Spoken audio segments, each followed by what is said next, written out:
Olá! Hoje nossa análise vai fundo em um sistema de autoconhecimento que, olha, gera muita curiosidade, o Eneagrama. A gente está com trechos aqui de duas fontes bem importantes, o Eneagrama da Ellen Palmer e a Sabedoria do Eneagrama do Don Rizzo e Russ Hudson. O nosso objetivo aqui é explorar as ideias centrais que essas fontes trazem, né? De onde veio isso, como funciona essa história dos 9 tipos e, principalmente, o que ele propôs sobre crescimento pessoal. Queremos entender a essência do que esses autores estão dizendo. E, sabe, uma das primeiras coisas que salta aos olhos, pelo menos para mim, é a figura do G.I. Gurdjieff. Ele não criou o Eneagrama dos tipos como a gente conhece hoje, mas parece ter plantado uma semente fundamental, falando de uma característica principal, uma que molda o que ele chamava de falsa personalidade. Isso já começa a desafiar a nossa ideia de eu, né? Exatamente. Para Gurdjieff, essa falsa personalidade era tipo assim, uma máscara, um conjunto de hábitos, de reações automáticas que são impostas pra gente, principalmente na infância, sabe? Não é algo que a gente escolhe conscientemente. A ideia dele era que se a gente identificasse essa característica dominante, esse padrão central, o trabalho de ir além dessas limitações ficaria mais focado, mais eficaz. Ele usava o símbolo do Eneagrama, inclusive, de forma dinâmica, até em exercícios de movimento, para ilustrar processos de transformação. Exercícios de movimento baseados nesse símbolo. Que intrigante. Mas então como é que essa ideia inicial evoluiu para o sistema de 9 tipos de personalidade que a Palmer e o Rizzo e Hudson descrevem? Parece um salto bem grande, não? É um salto, sim, e envolveu outros pensadores importantes, como o Oscar Ichazo e o Cláudio Naranjo, que foram associando os pontos do Eneagrama aos tipos psicológicos. O sistema moderno, como está nas nossas fontes, ele sintetiza insights de várias tradições espirituais e psicológicas. Tem ecos do cristianismo místico, do sufismo, budismo, da cabala judaica. A premissa fundamental que todos compartilham é essa, a de que temos uma natureza essencial, uma essência, que é a nossa conexão com algo maior, mais autêntico. Só que essa essência fica meio obscurecida pela personalidade que a gente desenvolve para sobreviver, para navegar no mundo. Então a personalidade, por essa visão, não é o nosso eu verdadeiro. É mais como um mecanismo de defesa, uma estratégia que a gente adota e que acaba nos limitando. Exatamente. As fontes descrevem a personalidade como esse conjunto de filtros, crenças, hábitos reativos. Ela se forma para proteger a criança, para ajudar ela a conseguir o que precisa, amor, segurança, valor, mas com o tempo ela se solidifica e passa a operar no piloto automático. A essência, que é a nossa natureza mais espontânea, conectada, ela fica como que adormecida, sabe, no inconsciente. E aí a personalidade passa a ditar nossa percepção da realidade, limitando o que a gente vê, como a gente age, mesmo que a gente se considere super livre e consciente das nossas escolhas. E Gurdjieff mencionava algo sobre amortecedores, certo? Como que eles se encaixam nisso? Parecem importantes para manter essa estrutura toda funcionando. Sim, sim. Os amortecedores são mecanismos psicológicos que nos impedem de sentir o choque das nossas próprias contradições internas. Por exemplo, a gente pode defender a honestidade e agir de forma desonesta em outra situação, sem nem perceber a dissonância. Esses amortecedores, eles suavizam esses conflitos internos, permitem que a gente continue funcionando de forma mecânica, adormecidos, como Gurdjieff diria. O problema é que esse conforto impede aquele atrito interno que é necessário para o despertar para o crescimento real. Eles acabam reforçando a visão limitada do nosso tipo. Faz sentido. Eles nos mantêm ali na zona de conforto da nossa falsa personalidade. E um conceito-chave que as fontes martelam muito é o da atenção. Não é simplesmente o ato de prestar atenção. É algo mais profundo, né? Muito mais profundo. No contexto do Eneagrama, atenção é quase sinônimo de foco habitual de percepção, ou visão de mundo. Uma vez que a estrutura da personalidade se estabelece em volta de um tipo central, nossa atenção se torna altamente seletiva. A gente filtra a realidade inconscientemente. A gente percebe só aquilo que confirma a visão de mundo do nosso tipo e ignora o que contradiz. Poderia dar um exemplo? Acho que fica mais claro, sim. Claro, imagina duas pessoas do Eneagrama entrando na mesma sala cheia de gente. Uma, talvez um tipo 2, foca imediatamente em quem parece precisar de ajuda ou em como ela pode ser útil para ganhar aprovação, sabe? Outra, talvez um tipo 6, já escaneia o ambiente buscando potenciais perigos, desconfianças, o que pode dar errado. Elas estão no mesmo espaço físico, mas a experiência subjetiva, o que a atenção delas captura, é completamente diferente. Nenhuma das duas percebe a totalidade da situação. A atenção está sendo, sequestrada pelo padrão do tipo. Nossa, isso é poderoso. Perceber como a nossa própria mente pode estar mostrando só uma fatia da realidade, baseada nesses padrões automáticos, e como os centros de inteligência se relacionam com isso. As fontes falam de 3: mental, emocional e instintivo. Sim, essa é outra peça fundamental do mapa. A teoria postula que temos essas 3 inteligências, ou centros energéticos. O centro mental, da cabeça, associado aos tipos 5, 6, 7, o centro emocional, do coração, tipos 2, 3, 4, e o centro instintivo, da barriga, ou corpo, tipos 8, 9, 1. Embora todo mundo tenha os 3, cada tipo tende a ter um centro dominante, um que usa menos e um que reprime. Isso não só molda o foco principal da atenção se vai mais para pensamentos, sentimentos ou ações, instintos, mas também influencia a forma como a intuição se manifesta. Alguns têm intuições mais mentais, outros mais afetivas, outros mais viscerais, sentidas no corpo. O desequilíbrio entre esses centros é uma fonte central dos problemas de cada tipo. Entendido. Então temos a essência versus a personalidade, os amortecedores, a atenção seletiva e os 3 centros como pano de fundo. Acho que agora a gente pode olhar para os 9 tipos que emergem dessa estrutura. Como a gente pode resumir a essência de cada um, segundo a Palmer e o Risso e Hudson, sem cair na armadilha da caricatura? Ótima pergunta. É crucial lembrar que são arquétipos dinâmicos, não caixas fixas. Cada tipo representa uma estratégia central para lidar com a perda da conexão com a essência e uma forma específica de distorcer a percepção. Vamos tentar captar o núcleo de cada um, começando pelo centro instintivo. O tipo 8, o desafiador. Ele busca se proteger e controlar o ambiente para não ser controlado ou ferido. O medo central é da vulnerabilidade. A energia dele é de intensidade, força, assertividade. Mas o desafio é a luxúria, entendida aqui como um excesso, sabe? Uma força vital que pode atropelar os outros e negar a própria ternura. Querem justiça, mas podem acabar sendo dominadores. E o 9, também instintivo. Parece bem diferente do 8. Sim, o tipo 9, o pacificador, busca a paz interna e harmonia externa. Evita conflitos a todo custo. O medo dele é da perda, da separação, do conflito. A estratégia é se fundir com os outros, minimizar as próprias necessidades e desejos. O desafio é a preguiça. Não no sentido comum, mas uma preguiça existencial, uma dificuldade em se conectar com a própria força vital, com as paixões, com a própria agenda. Podem ser mediadores incríveis, mas correm o risco da inércia. E o tipo 1, o perfeccionista, o terceiro do centro instintivo. Ele canaliza a energia para fazer o que é certo, para reformar a si e ao mundo. O medo é de ser mal, corrupto, errado. Tem um crítico interno muito forte que busca a perfeição. O desafio aqui é a raiva reprimida, que vira ressentimento, rigidez.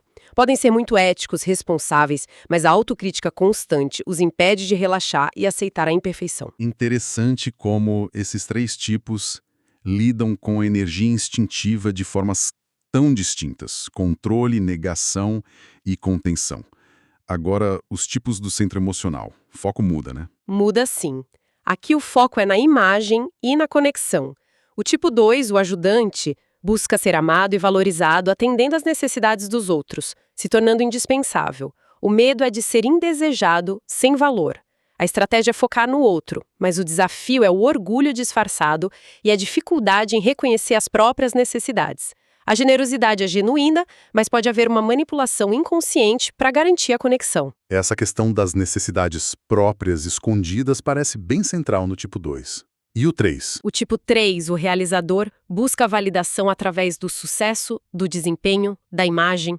O medo é o fracasso, é não ter valor intrínseco. São eficientes, adaptáveis os camaleões, focados em metas. O desafio é a vaidade e a dificuldade em se conectar com sentimentos autênticos. Confundem o ser com o fazer com o parecer. Podem ser muito motivadores, mas correm o risco de se perder na própria imagem que projetam. E o tipo 4, o individualista. Esse busca uma identidade única, autêntica, sentindo que algo fundamental falta para ele. O medo é não ter identidade ou significado. Focam na intensidade emocional, na melancolia, se sentem diferentes. O desafio é a inveja, o foco no que falta e a autoabsorção. São criativos, empáticos, mas podem se perder nos próprios dramas internos, naquela sensação de não pertencimento. Já estamos vendo padrões bem distintos de como cada tipo busca validação ou lida com seus medos centrais. Faltam os 3 últimos do centro mental, certo? Isso. Esses lidam primariamente com o medo e a necessidade de segurança ou orientação. O tipo 5, o investigador, busca entender o mundo e acumular conhecimento para se sentir competente e seguro. O medo é de ser inútil, incapaz ou invadido. Tendem ao distanciamento emocional, à privacidade, economizam energia. O desafio é a avareza, não só de dinheiro, mas de tempo, energia, informação e o isolamento. São perceptivos, objetivos, mas podem se desconectar da vida prática, dos sentimentos. O medo da invasão parece forte no 5. E o 6, que a gente mencionou antes com o exemplo da atenção ao perigo? Exato. O tipo 6, o leal, busca segurança e apoio no mundo que ele percebe como ameaçador. O medo é ficar sem apoio, sem orientação, sem segurança. São ansiosos, duvidam de si e dos outros, mas podem ser extremamente leais a pessoas ou causas em que confiam. Pensam muito em cenários negativos para se preparar. O desafio é a ansiedade que pode paralisar o pessimismo. Podem ser muito corajosos ao enfrentar seus medos, mas a dúvida constante é a companheira deles. E tem as variações, né? Podem ser fóbicos evitando o perigo ou contrafóbicos desafiando o perigo. Por fim, o tipo 7, o entusiasta. Ele busca experiências prazerosas, estimulantes, evitando a dor e as limitações. O medo é da privação, do sofrimento. São otimistas, cheios de ideias e planos, mantendo múltiplas opções abertas.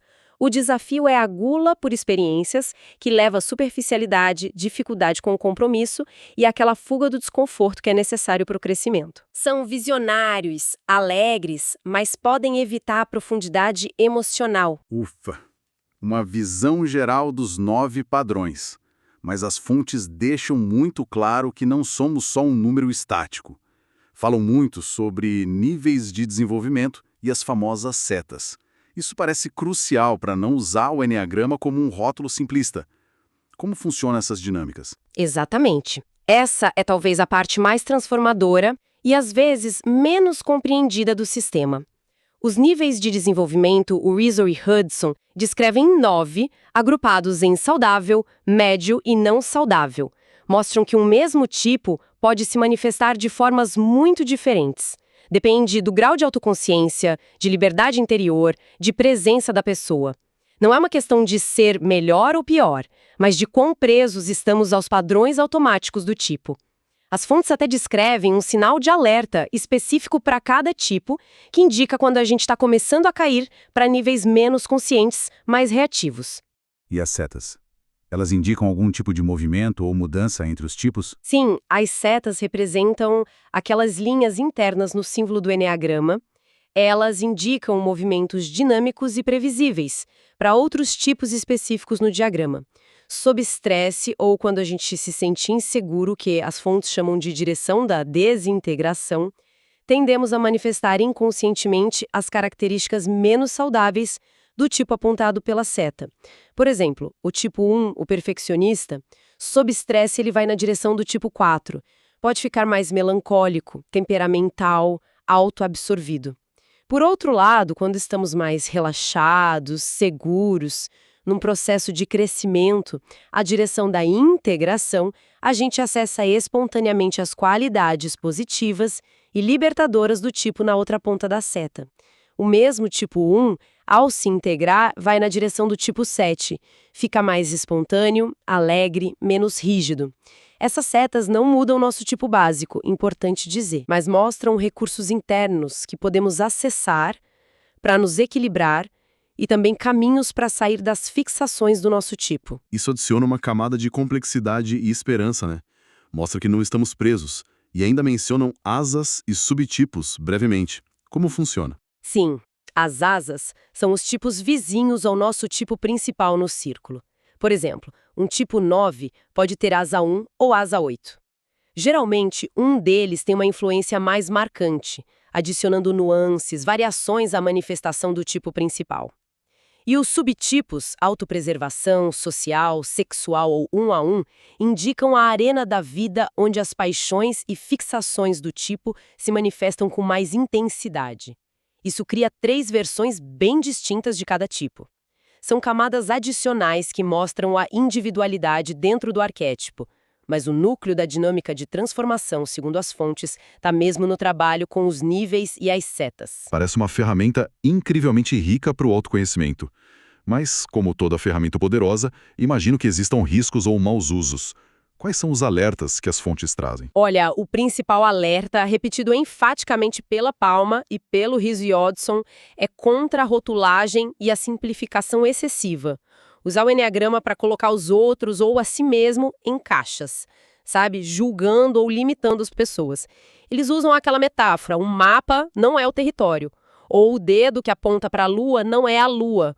O eneagrama é um guia, uma hipótese sobre si, não uma sentença definitiva. E essa tendência que a gente tem de classificar tudo e todos pode ser forte. Exatamente.